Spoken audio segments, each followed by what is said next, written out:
Hey, poker people. This is Sky with Smart Poker Study. This is a companion piece to podcast episode number 230.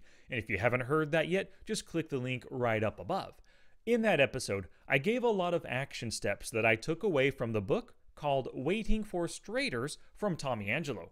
Now, in this video, I want to go through and actually do one of these study with purpose tasks that I gave you. So we're going to take the time utilizing Poker Tracker 4 to go through and find the profitability when we choose to play some non-straighter hands. Let's do it.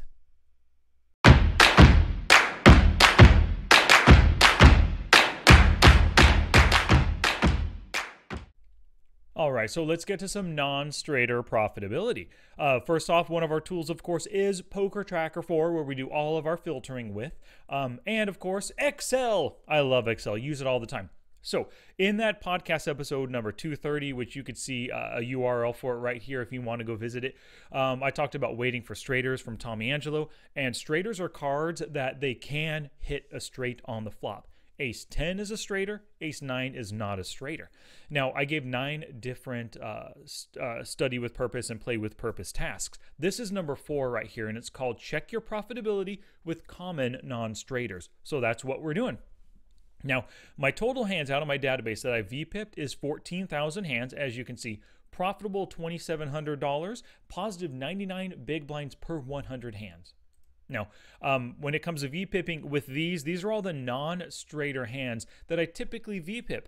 Now, that's going to be in the cutoff, the button, the small blind, occasionally the big blind if like the small blind limps into me, that kind of thing. So I'm often raising with these hands, but let's check out our profitability with them. What you're going to do when you want to run this filter, start with voluntarily put money in the pot, because if you don't put that, then you're going to count every single instance of the small blind and big blind as well, and that can kind of throw off your profitability. When you're running this stuff, you want to see when you actually choose to play a hand, not just check out of the big blind or fold out of the small blind. So we want to take those instances out, and we want to look at just when we are VPIPing. So you're going to go to Hand Values, Whole Card Range Selection, and we're going to go ahead and start with the Ace 9 through Ace 6. Let's look at the whole group of them. So as a group, 550 hands, negative 77, what is it? Negative 76, 78. And then my win rate is negative 58. Not liking this so much. Not a great, well, not a great result for these non-straighter hands right here. Let's look at them individually.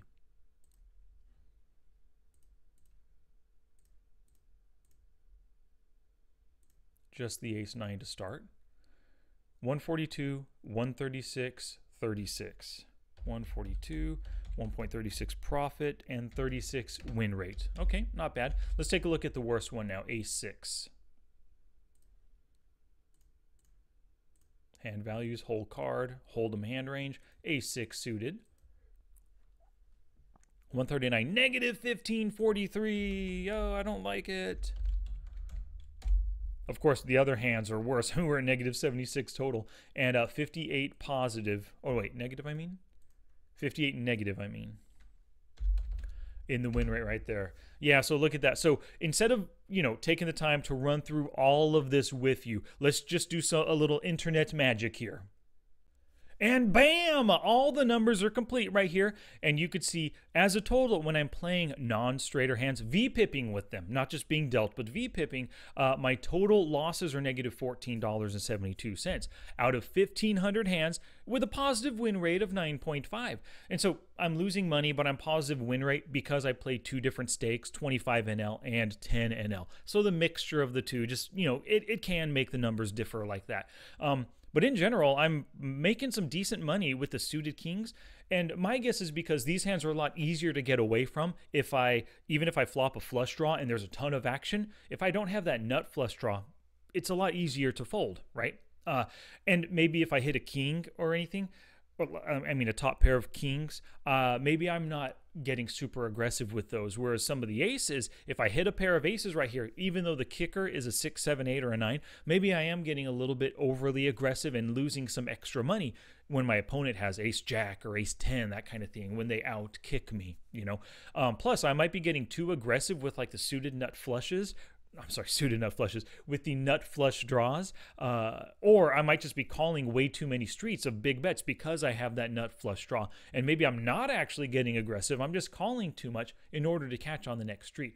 So this is definitely going to have to take, it's going to require some further diving into my database to figure out why the losses are so pronounced with the suited aces as opposed to the offsuit and as opposed to the suited kings right here. But this is pretty interesting, pretty eye-opening. It tells me in general that these non-straighters are really not the best of hands. Tommy Angelo knows what he's talking about when he says that he stays away from these. And it makes sense. I mean, if you think about hands like king 6 suited and ace 8 suited and ace 6 offsuit, yeah, those can be kind of difficult hands that can kind of put you through the ringer if the wrong flop comes along, right? You can lose a ton of value with ace 6 when you flop an ace king 6. His 2 pair, ace king, beats your ace 6, and you lose your entire stack, kind of a thing, right?